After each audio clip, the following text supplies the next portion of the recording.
in Canada, the price of a liter of olive oil has more than doubled in the last 3 years. Numbers are going from $6.62 in March 2021 to nearly $16 last March. What is causing this? It's mainly a shortage in products. So for the last few years, crops have been really bad due to climate changes, so bad weather, and the fact that Spain is the largest by far, the largest producer by far in Europe of olive oil.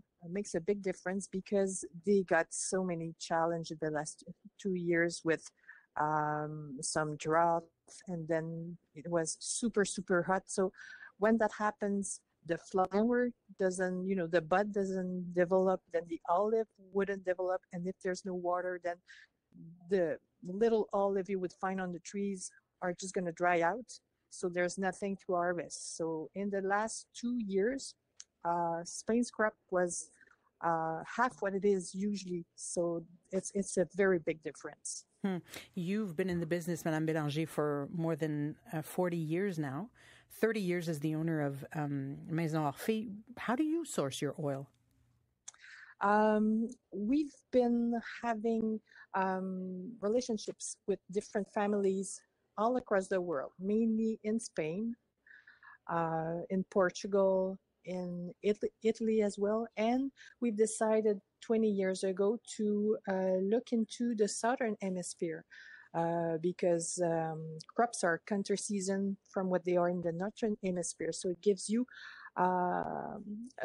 sometimes you're hopeful that, if it goes back in one of the hemispheres, it's going to go right in the other one. So 20 years ago, the southern hemisphere, like Chile, countries like Chile, Australia or Argentina, they've planted a lot of olive trees, and we developed some partnership with people, especially in Argentina, and we've been importing what they're doing for the last 20 years. But it's been very hard last year as well for them, and the crop is finishing right now, and very, very low yield are expected. What are you seeing as some of the challenges that the producers are facing there? Is it relatively the same as in Spain, for example?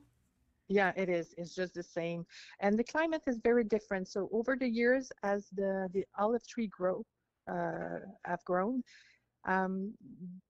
they've had some challenges because they don't develop, the trees don't develop the same way they do in the northern hemisphere. So they have to adjust. So it's kind of difficult for them at the moment, but the crop was bad this year. You have then to, you have, what's the word I'm looking for? You have to adjust as well. If the producers you work with are not able to give you the olive oil that you need, how are you adjusting to this situation? That's when, relationships are very important. So we are close to them, and that has been, I believe, one of our best assets over the years. So we know exactly what's going on in the fields, and we are going to get some stuff because there is some oil. The quality is there. It's just the quantities. So that's a problem of price. And then when you try to, there's just so much we can, put out on the market as price increase.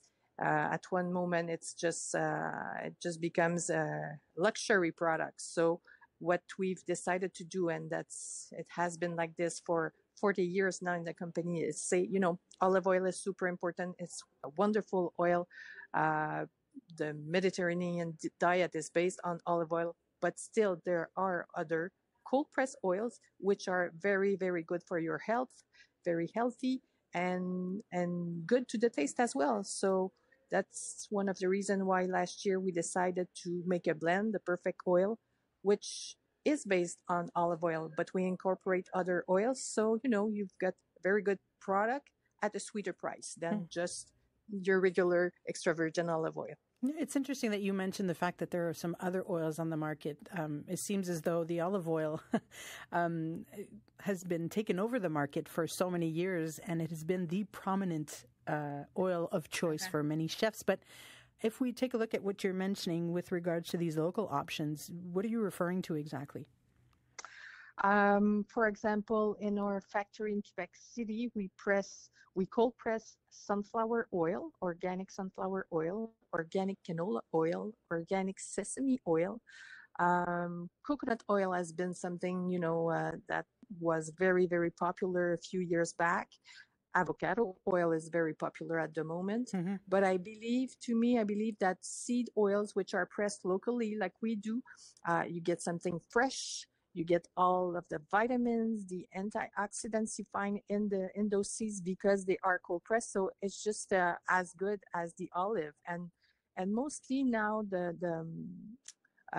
sunflower seeds we find on the market right now are high oleic. So I don't want to get into too much of chemistry, but it's just the same type of fats that you find in olive oil, which are so good for your heart health and good to the taste as well. Mm-hmm. It's interesting. This situation comes in contrast with what we're seeing in supermarkets across the province, where there's so many more choices for olive oil. But at the same time, it truly is a challenge for companies like yourself to have access to the premium quality. Yes. Is that a sign of how the market works? The fact that, higher demand for a product here in a non-producing country makes for maybe less quality of olive oil available readily in supermarkets across the province? I don't think that it's different from what it was a few years ago when the market was more, let's say, normal. We're not an olive oil producing country, as you said, and here people are turning more and more. The last 30 years, we've seen it to olive oil, so that's good. But still, the quality of what we find on the market here, you have just your regular stuff, and you have very high quality as well. But people sometimes are not equipped to differentiate the high quality with just the low quality sold at a higher price. So, and I say that, and you know what? It's true in Europe as well. It's not everybody's equipped. Well, it's kind of an oil that is hard to be equipped with the right knowledge to know that you're getting a good oil. It is. When you're in an oil producing country and you taste some of the oil that's available there, and you come back home and you taste again, there's so many different tastes, and there's so many different ways that you can transform, that you can have access to this. But the situation is, I'm thinking that consumer habits are changing because of the high price of these products.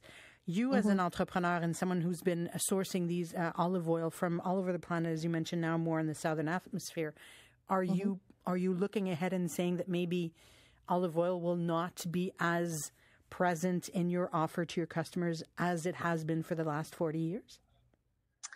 I hope not. I think we have strong partners, and we will still have products, but it will come at a higher price, that's for sure. I don't think we're going to go back to seeing prices 25 or 40% lower than what they are at the moment. The challenges are too big on the European scene right now with what they are experiencing with the climate. That's interesting. And maybe local oils more favorable to customers, or more readily available to customers on the market in the next coming years, I'm thinking, as a reaction to this. Yes, probably people are going to turn more to seed oils and understand that, when you have a good seed oil, it's just as interesting as an olive oil. So, the branding that has been done on olive oil was spectacular. They did something fantastic, and it's a great product. But it's just, people are going to get knowledgeable probably on other products, and they're going to substitute a little, and, keep olive oil for special dishes, maybe. That might happen. Madame Belanger, thank you so much for taking the time to speak with us today. Thank you.